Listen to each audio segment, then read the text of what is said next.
আলমারির একটা সিক্রেট স্থানে লুকানো একটি খাম পেলাম। এটা ভাবির আলমারি।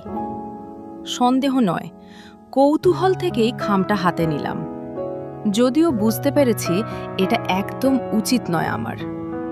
আমি খামটা আবার রেখে দিলাম অন্য একটি স্থানে।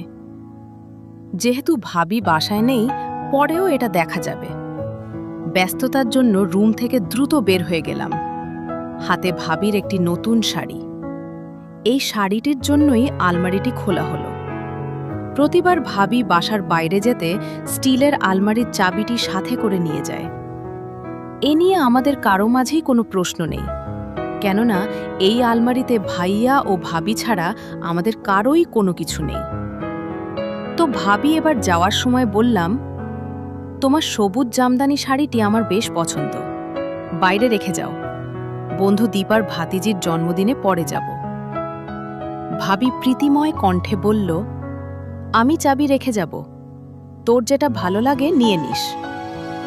ভাবির কথা শুনে বেশ ভালো লাগলো। আম্মুও খুশি হলো ননদের প্রতি ভাবির এই ঔদার্যতা দেখে। আম্মু বলল, জাতের মেয়ে কালোও ভালো / নদীর পানি ঘোলাও ভালো, এরেই বলে বংশের গুণ। এমনি এমনি আর এরে ঘরের বউ করি নাই। বিকেলে দীপাদের বাসায় অনুষ্ঠানে গেলাম। আসার সময় অর্ণবের সাথে দেখা করলাম। সে পথে অপেক্ষা করছিল আমাকে দেখার জন্য। আমাদের 3 বছরের প্রেমের সম্পর্ক।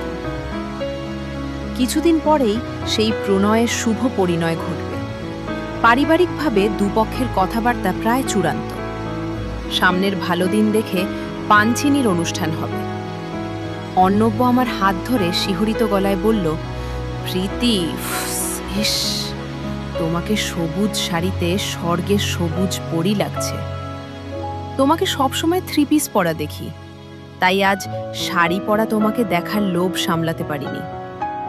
আমি আহ্লাদি গলায় বললাম, হয়েছে মিস্টার, এবার যেতে দিন, কিছুদিন পরে মন ভরে দেখবেন। এটা ভাবির শাড়ি, চেয়ে নিলাম। তোমাকে এমন একটা গিফট দিব আমি, ভাবিরটা তাকে দিয়ে দিও। ওকে বললাম, দোকান থেকে আমাকে একটা বড় খাম কিনে দাও তো, খাকি কালারের। সে কিনে দিল। আমি অর্ণবের সাথে কোনো কিছু শেয়ার না করে পারি না। ওকে বললাম, জানতে চাইবে না কেন? ও বলল, এটা কি এমন স্পেশাল জিনিস যে জানতে চাইব? তোমার প্রয়োজন, কিনে দিলাম, ব্যাস। রাত হয়ে যাচ্ছে, বাসায় ফিরে যাও। আমি ঠোঁট উল্টিয়ে তাকে ভেঙচি কাটলাম। সে কোনো প্রতিক্রিয়া দেখালো না। বাইক চালিয়ে চুল উড়িয়ে চলে গেল। আমার মন খারাপ হয়ে গেল ও চোখের আড়াল হয়ে যাওয়ার সাথে সাথে। বাসায় চলে গেলাম। মন ভীষণ ভালো ও উড়ু উড়ু। অনর্বের বউ হওয়ার জন্য সুখের প্রমোদ গুনছি রাত দিন। যতই একদিন যায় ততই আমার ভিতরে বউ হওয়ার তীব্র ইচ্ছা জাগে। রাতে সবাই খেয়ে ঘুমিয়ে গেল।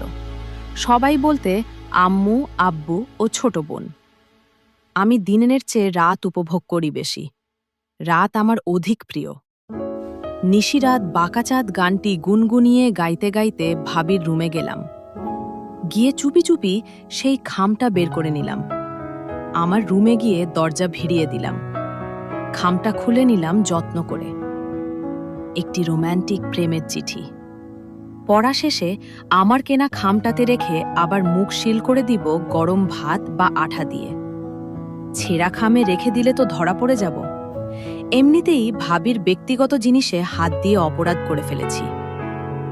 দেখলাম ভাবির লেখা চিঠি এটা। মন দিয়ে পড়লাম। একটা বোল্ড লাইন ছিল, আমি আর থাকতে পারছি না।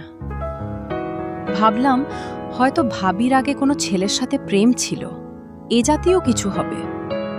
কিন্তু চিঠির শেষের দিকের আরেকটি বোল্ড লাইন আমার ভিতরটাকে দুলিয়ে দিল ভূমিকম্পের মতো। জানো, ঘন বর্ষা হলেই তোমাকে মিস করি, বিশেষ করে তোমার ঘাড়ের বাদামি রঙের সেই তিলটা। ভালো করে চিঠিটির ছবি তুলে নিলাম। 40 সেকেন্ডের ভিডিও করে নিলাম সবকিছুর। কাপা হাত থেকে চিঠিটি ভরে নিলাম নতুন খামটার ভিতরে। পূর্বের স্থানে রেখে দিলাম। অনর্বের ঘাড়ের তিলের কথা ভাবি কিভাবে জানে? দূর, কি ভুলভাল ভাবছি। দুনিয়াতে কি অর্ণব ছাড়া আর কোনো ছেলের ঘাড়ে বাদামি রঙের তিল নেই?